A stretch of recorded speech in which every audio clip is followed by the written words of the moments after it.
Muy buenos días. Durante este mes hemos estado hablando acerca del tema de la administración y hoy nos corresponde seguir avanzando respecto a lo que la Biblia nos enseña acerca de este concepto. Cuando nosotros hablamos de administración, no estamos hablando sobre la administración secular como ella sucede en el mundo comercial. Nosotros estamos hablando de recursos administrados para la obra del ministerio que Dios nos ha encomendado. Si tuviéramos que dar una definición de lo que la Biblia nos muestra acerca de lo que es la administración, es otra palabra para mayordomía o dirección, mayordomos o administradores. Son aquellos que son responsables sobre algo confiado a ellos por alguien más, en este caso, de parte de Dios. Un administrador hace uso apropiado de los recursos humanos, de los recursos materiales y los recursos espirituales que Dios les ha confiado. La Biblia también hay un versículo en Isaías 53:6 que dice que todos nosotros nos descarriamos como ovejas, cada cual se apartó por su camino. Como nosotros somos ese tipo de ovejas, debemos ser guiadas para seguir un solo camino. Así también, las personas, todos necesitamos dirección para que nuestros esfuerzos y energías logren los propósitos y planes de Dios. Le necesitamos a Dios en todos los ámbitos de nuestra vida. Y dentro de la administración, Dios nos ha confiado cosas muy importantes para que nosotros las podamos administrar de parte de Él. Por ejemplo, acá tenemos el Evangelio. Dios nos ha confiado la palabra de Dios y nosotros debemos compartir su mensaje con otros. En 2 de Timoteo 4:2, él dice, predica la palabra de Dios, mantente preparado, sea o no el tiempo oportuno, corrige, reprende y anima a tu gente con paciencia y buena enseñanza. Otra cosa que Dios nos ha dado para administrar es el dinero. Cada creyente es mayordomo de sus finanzas personales que Dios le ha provisto. Hablaremos más acerca de este punto siguiendo esta conversación. También Dios nos ha confiado los recursos materiales del ministerio. Estos incluyen cosas tangibles, ya sean de tu hogar o de la iglesia, ya sean propiedades, equipos y materiales para la obra de Dios. También Dios a cada uno de nosotros nos ha dado dones espirituales. Cada creyente tiene por lo menos un don espiritual, por lo cual él es responsable como un mayordomo. Un líder también es responsable para ayudar a otros a desarrollar sus dones espirituales. También Dios nos ha confiado a otros creyentes. Tú y yo somos responsables por las personas. Tú y yo debemos ayudarles a madurar, a crecer espiritualmente y a involucrarse en la obra del ministerio. Dios usa a las personas, no los programas, para construir su reino. La administración involucra conseguir que las cosas sean hechas para Dios a través de las personas. Me gustó mucho la primera mensaje que se dio durante este mes acerca de cómo nosotros debemos de administrar el tiempo. Y vemos que en la creación de Dios, cómo Él administró también su tiempo para crear todo lo que nosotros conocemos. Él lo dividió en 6 días. La Biblia dice que el primer día Él lo administró para crear los cielos y la tierra y separar la luz de las tinieblas. A la luz las llamó día y a las tinieblas noche. En el segundo día Dios administró para que se creara el cielo y el mar. En el tercer día Él administró el tiempo para crear la tierra seca y toda su vegetación. En el cuarto día lo administró para que Él creara las estrellas, el sol y la luna. El quinto día Él administró su tiempo para crear las aves de los cielos y los peces del mar. El sexto día Él lo administró para crear los animales de la tierra firme y al hombre. Y lo que es más importante de todo esto fue el séptimo día. La Biblia dice que Dios administró ese día para descansar. Dios descansa. Esto de ninguna manera indica que Él estaba cansado de sus esfuerzos creativos, sino que denota que la creación está completa. Además, Dios está estableciendo un patrón de un día en 7 para descansar. Y aquí es muy importante esto, porque cabe señalar que el descanso es un uso del tiempo legítimo y necesario. No podemos olvidar pasar tiempo con Dios, tanto en privado como colectivamente, como lo estamos haciendo ahora en este momento. No podemos descuidar el tiempo de refrigerio, de descanso que Él nos da a través de los momentos de descanso. El descanso no es tiempo perdido, es un alivio que nos prepara para hacer un mejor uso del tiempo. Debemos ser sabios para programar tiempos regulares de descanso. Y dentro de esta creación, Dios aquí da el primer mensaje al hombre, que fue sobre el asunto de la administración. Dios le dijo a Adán y Eva en Génesis 1:28, y los bendijo Dios y les dijo: fructificad y multiplicaos, llenad la tierra y sojuzgadla, y señorad en los peces del mar, en las aves de los cielos y en todas las bestias que se mueven sobre la tierra. Muy interesante, 3 palabras que sobresalen ahí: multiplicar, sojuzgar y señorar. ¿Qué significa la palabra multiplicar? Significa que el hombre en su administración debía aumentar al máximo los recursos por medio de multiplicar para lograr el propósito de Dios. ¿Qué quería decir con sojuzgarla? Que él debía de minimizar el desorden por sojuzgar. Sojuzgar es una palabra que significa sujetar o dominar a algo o a alguien. El hombre estaba por sobre todo lo que Dios había creado, porque fue hecho a la imagen de Dios. Y la forma de relacionarse con la creación era totalmente distinta de la forma como él se relacionaba con Dios. La última palabra también era mantener el orden por señorear o gobernar. Y aquí está el primer trabajo que Dios le asigna al hombre en la administración de todo lo que él ha creado.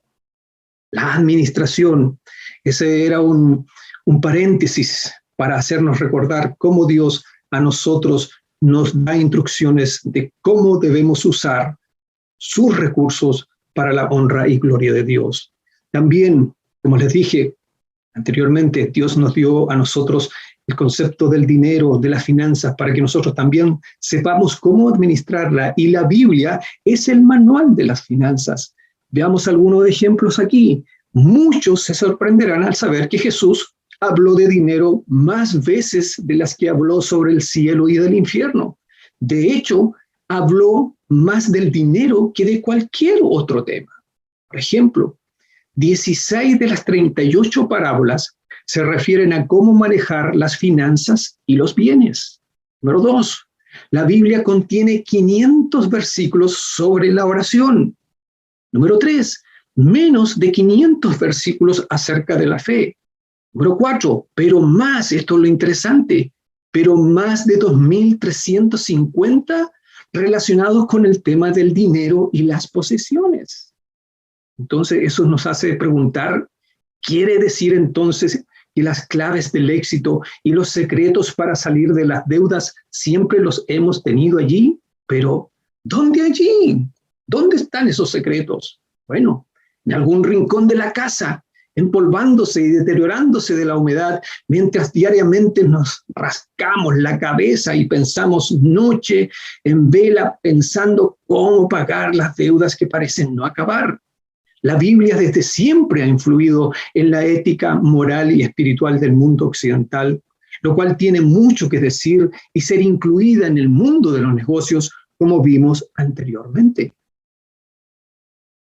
El experto en finanzas, Howard Dayton, en su libro Su dinero cuenta, mediante un análisis detallado, revela cómo la Biblia tiene las respuestas a los problemas financieros del siglo XXI. Según este escritor, Dayton dijo, la Biblia ofrece verdaderas soluciones a los problemas financieros de hoy. Conforme apliquemos los principios de la economía de Dios, comenzaremos a dejar de tener deudas, a gastar más sabiamente el dinero, empezaremos a ahorrar para metas futuras y ceder una parte para quienes más lo necesitan. Entre mitos y verdades a medias, la sociedad ha adoptado una percepción del dinero muy distinta a la que se nos puede extraer de las Escrituras. En la Biblia encontramos una correlación íntima entre el desarrollo del carácter de una persona y la manera como se maneja el dinero. O sea, esto quiere decir que el dinero es el índice exacto de nuestro verdadero carácter. Y dependiendo de cómo se maneje, se puede convertir en una bendición o en una maldición para su dueño. La Biblia dice en Mateo 6:24, nadie puede servir a dos amos, pues odiará a uno y amará al otro, o será leal a uno y despreciará al otro. No se puede servir a Dios y estar esclavizado al dinero. Erróneamente, se cree que la Biblia dice que el dinero es la raíz de todos los males, pero en realidad lo que nos dice 1 Timoteo 6:10 es algo totalmente distinto. Dice la palabra de Dios, pues el amor al dinero es la raíz de todos los males, y algunas personas en su intenso deseo por el dinero se han desviado de la fe verdadera y se han causado muchas heridas dolorosas. ¿Se dan cuenta? Es lo que está subrayado, en realidad es lo que dice la Biblia, es el amor al dinero la raíz de todos los males. Importante que este versículo menciona que por ese amor a ese dinero muchos se han desviado de la fe verdadera. Pueden que tengan fe, pero no una fe verdadera, como lo expresa este versículo. Y dentro del manual de las finanzas también encontramos principios que nosotros debemos de considerar. Por ejemplo, el primer y gran principio respecto al dinero y a los bienes materiales que se lee en la Biblia es que Dios es el dueño de todo el mundo y de todo lo que hay en él. La Biblia dice, la plata es mía y el oro es mío, dice el Señor de los ejércitos celestiales. La tierra es del Señor y todo lo que hay en ella, el mundo y todos sus habitantes le pertenecen. Imagínense, aún nosotros le pertenecemos a Él. Si nosotros le pertenecemos, todo lo que nosotros tengamos como posesión también le pertenece al Señor. El segundo principio o gran principio respecto al dinero y a las posesiones es que todas las cosas provienen de Dios. Dios dice que no solo Dios es el dueño de todo, sino que todo lo que recibimos proviene de Él. En Deuteronomio 8:18 dice, acuérdate del Señor tu Dios. Él es quien te da las fuerzas para obtener las riquezas. No es por mi capacidad, no es porque yo tengo un título, no es porque yo soy inteligente, es porque aquí es muy relevante este versículo. Yo siempre le digo esto a mis hijos, acuérdate del Señor. Acuérdate del Señor tu Dios. Él es quien te da las fuerzas para obtener las riquezas. Y no solamente eso, también Él nos dice en Santiago 5:8, nos da una advertencia del peligro de olvidar a Dios en los bienes que adquirimos. Dice, su riqueza se está pudriendo y su ropa fina son trapos carcomidos por polilla. Tengamos cuidado entonces nosotros en cómo administramos todo lo que Dios nos ha dado, la vida que tenemos, las posesiones que tenemos, las cosas materiales que poseemos, el dinero que manejamos, todo proviene de Dios. Pero hay también algo muy importante respecto al dar. También la Biblia nos habla acerca del dar, y aquí me refiero a Juan 3:16. Aquí estamos hablando de alguien que no podemos comparar con algo tangible como el dinero. Si Dios hubiera visto que nuestras necesidades eran el dinero, nos habría dado dinero, pero nuestra necesidad era y es mucho más profunda. Actualmente para algunos también. Por eso nos ha dado a nuestro Señor Jesucristo. El dar cambia la vida de otros. Me ha cambiado a mí. La pregunta es, ¿te ha cambiado a ti? Veamos este versículo. Pues Dios amó tanto al mundo que dio a su único Hijo para que todo el que crea en Él no se pierda, sino que tenga vida eterna. No solamente pensemos en las cosas materiales, sino en el mejor regalo, lo más preciado que Dios nos pudo haber dado, es la persona de nuestro Señor Jesucristo. Sigamos.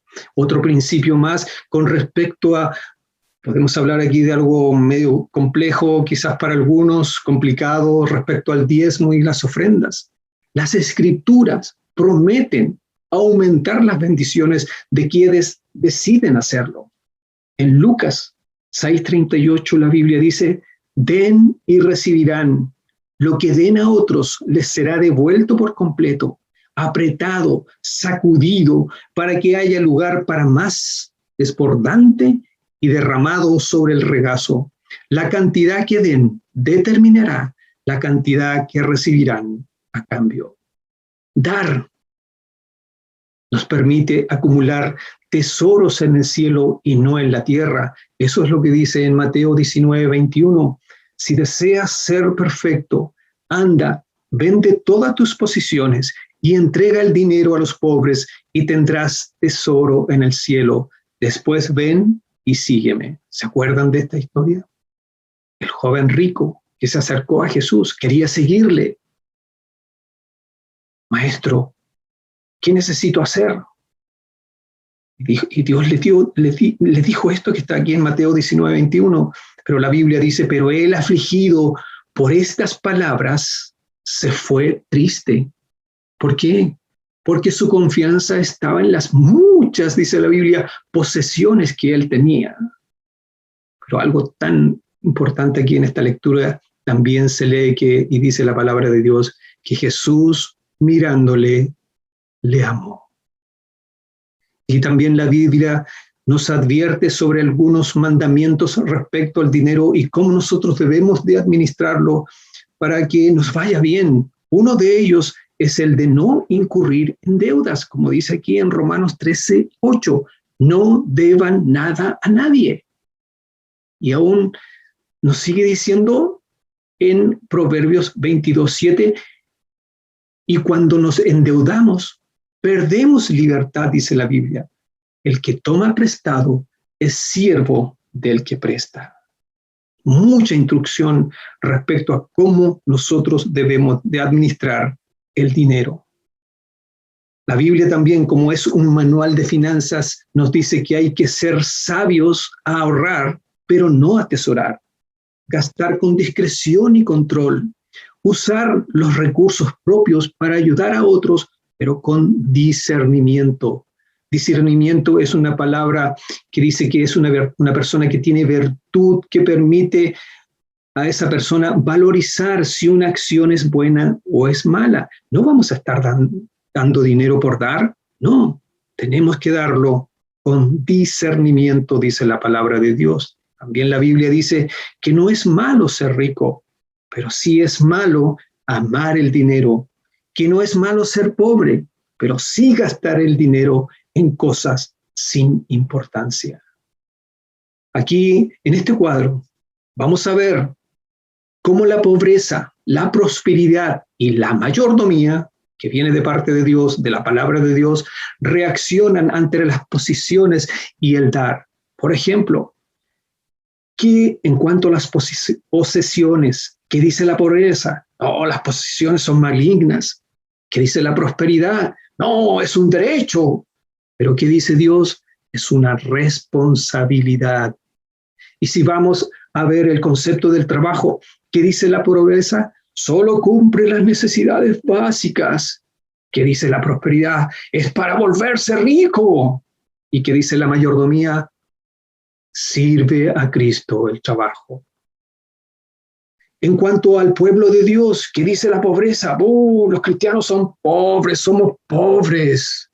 En cambio, la prosperidad dice, no, nosotros los cristianos somos ricos.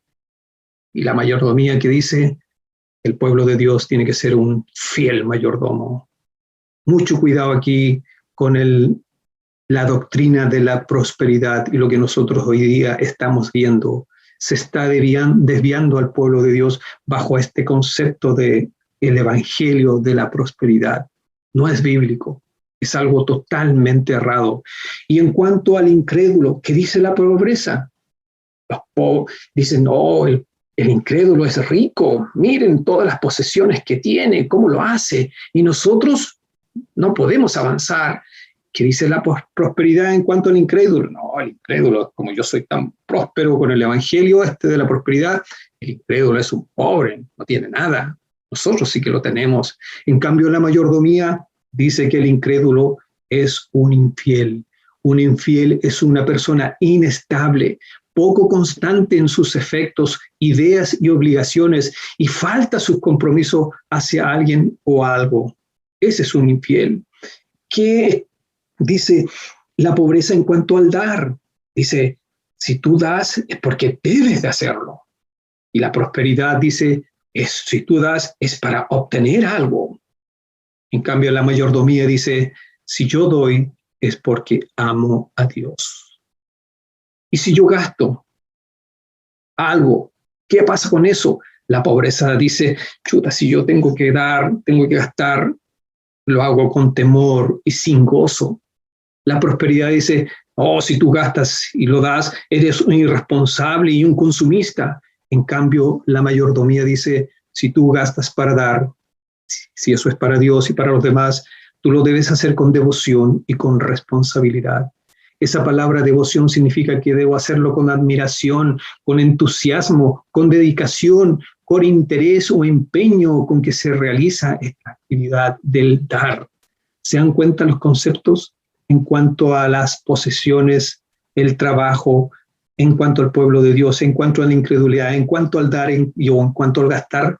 El concepto que tiene la pobreza, de las riquezas, la prosperidad y la mayordomía que viene de parte de Dios. Una responsabilidad, sirve a Cristo, fiel, un infiel, porque amo a Dios con devoción y responsabilidad. Analicemos este cuadro y veamos en qué parte estamos nosotros. ¿Estamos dentro de los que tienen el concepto como la pobreza, o como de los de la teología de la prosperidad, o de la mayordomía que Dios nos enseña en su palabra? El administrador, la Biblia también nos dice cuál es el requisito principal para un administrador. Muy claramente en 1 Corintios 4:2 la Biblia dice, ahora bien, se requiere de los administradores que cada uno sea hallado fiel. Esta palabra fiel significa que es una persona firme y constante en sus efectos, ideas y obligaciones, y cumple con sus compromisos hacia alguien o algo. Hermanos, Dios nos ha dado diferentes dones y habilidades a cada uno de nosotros para que nosotros desarrollemos nuestro trabajo. Él no valora a una persona más que otra por la destreza que tiene. No, porque este sabe más, no, porque este tiene un título. No, no es por la destreza que tiene. Sin embargo, Él sí valora si somos fieles mayordomos de lo que Él nos ha dado. ¿Cuál es el requisito principal entonces? Fidelidad. Fidelidad. Acuérdense, Dios siempre promete satisfacer nuestras necesidades básicas. Este texto para mí cambió mi vida hace muchos años atrás, cuando yo era muy joven.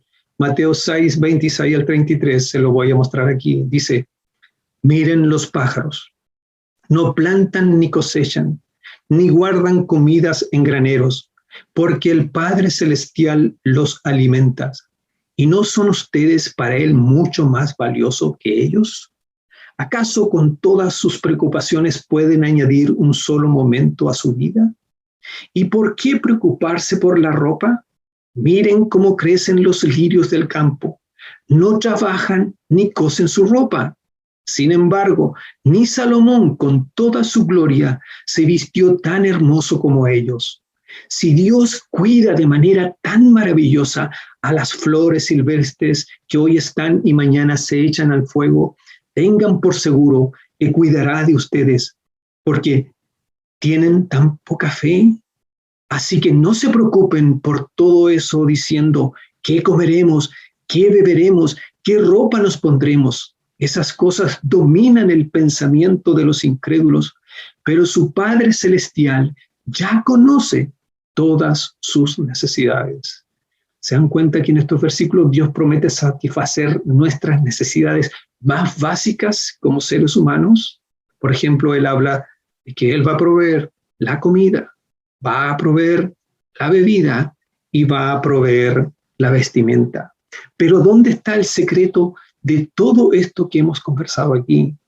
El secreto está en el último versículo, en Mateo 6:33, que dice lo siguiente: busquen el reino de Dios por encima de todo lo demás y lleven una vida justa, y Él les dará todo lo que necesiten.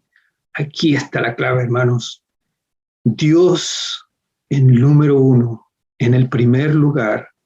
Si nosotros hacemos eso, Él promete que nos va a conceder todo lo que nosotros necesitamos. Este versículo fue clave en un punto de inflexión, de cambio o de giro en mi vida, incluso mucho antes de que yo conociera y me comprometiera con Nancy, hasta que llegó el momento de probar mi compromiso, porque yo cuando leí esto le dije a Dios, ya Dios, esto es lo que voy a hacer. Me comprometo contigo respecto a lo que tú me estás pidiendo aquí.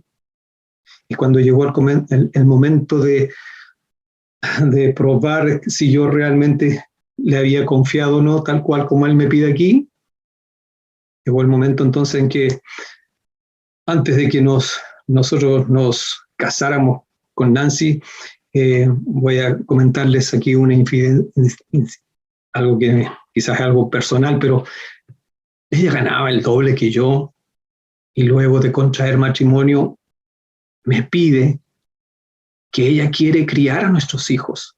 Le dije, bueno, tendríamos que acomodarnos al sueldo que yo tenía en ese momento. Y hermanos, Dios ha sido fiel a su palabra hasta el día de hoy. Nancy siempre me recuerda y me dice, Jaime, este barquito aún está a flote. Y todo eso por la fidelidad de la palabra de Dios. En nuestras vidas, hermanos, el dinero compite con Dios. Y la forma en que nosotros manejamos nuestro dinero es una expresión externa de una condición espiritual interna. La manera en que administramos el dinero afecta la intimidad de nuestra comunión con Dios. ¿Lo hemos puesto a Él en el lugar que le corresponde? O sea, el primer lugar, ¿o no? ¿Le confiamos o no? ¿Le creemos o no? ¿Cuál es tu decisión? ¿Cuál es tu determinación? Tienes que decidir si es Dios el número uno o son las posesiones, las riquezas o el dinero. Entonces, ¿cuál es la actitud correcta para dar de lo que Dios nos ha dado para administrar? Aquí está, en 2 Corintios 9, del 6 al 8 dice, recuerden lo siguiente, un agricultor que siembra solo unas cuantas semillas obtendrá una cosecha pequeña, pero el que siembra abundantemente obtendrá una cosecha abundante. Cada uno debe decidir en su corazón cuánto dar, y no den de mala gana, ni bajo presión, porque Dios ama a la persona que da con alegría, y Dios proveerá con generosidad todo lo que necesiten. Entonces, siempre tendrán todo lo necesario y habrá bastante de sobra para compartir con otros. Esa parte que tengo subrayado ahí es muy importante. Dios se compromete con nosotros a proveernos todo lo necesario. Y no solamente para nosotros, dice que también habrá bastante y de sobra para compartir con otros. Esa es la forma en que Dios quiere que nosotros administremos su recurso en cuanto al dar, en cuanto al dinero. Antes de terminar, quiero hacerles escuchar esta canción de Dani Barrios que se llama Dios cuida de mí. Recuerden lo leído en Mateo 6, del 26 al 33. Tengan por seguro que Él cuidará de nosotros. Pero la condición es, busca el reino de Dios primero y Él se encargará de todas tus necesidades.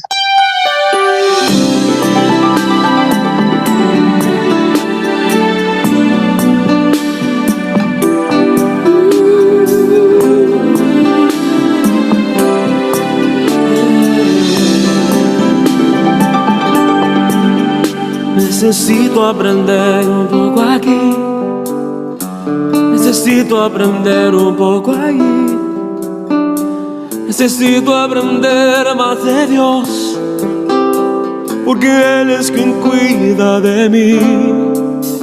Si una puerta se cierra aquí, otras puertas se abren ahí.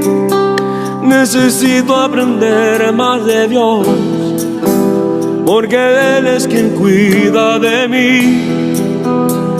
Dios cuida de mí. Dios cuida de mí bajo la sombra de sus alas. Dios cuida de mí. Yo amo su casa y no ando solo. Y no estoy solo porque sé, Dios cuida de mí.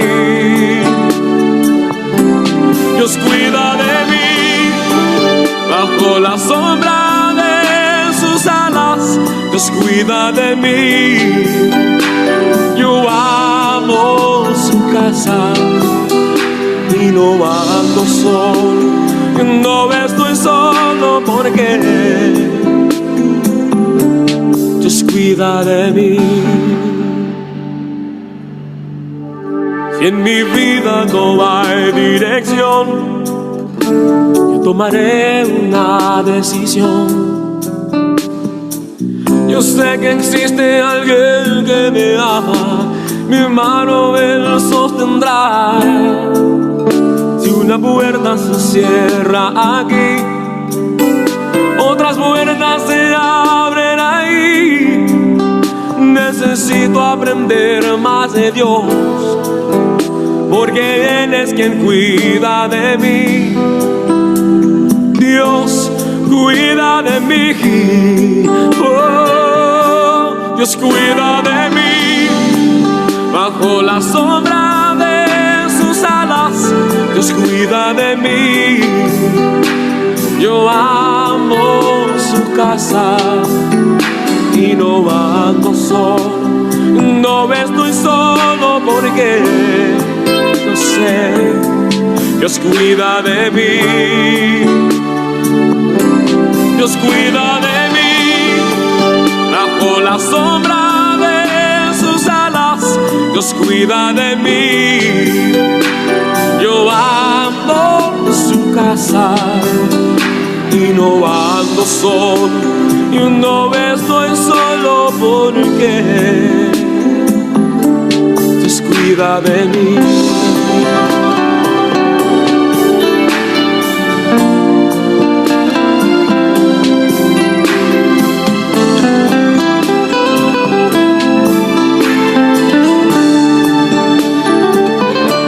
Dios cuida de mí bajo la sombra de sus alas.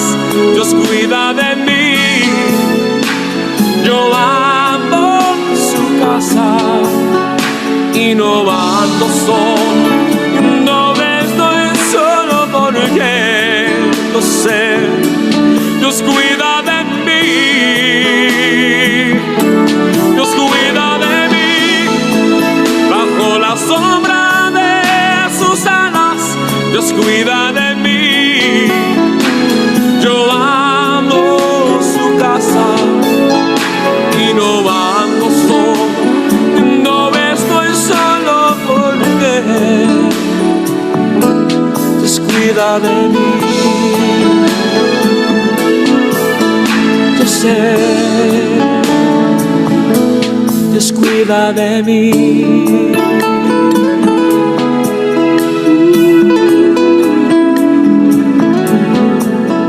Sé,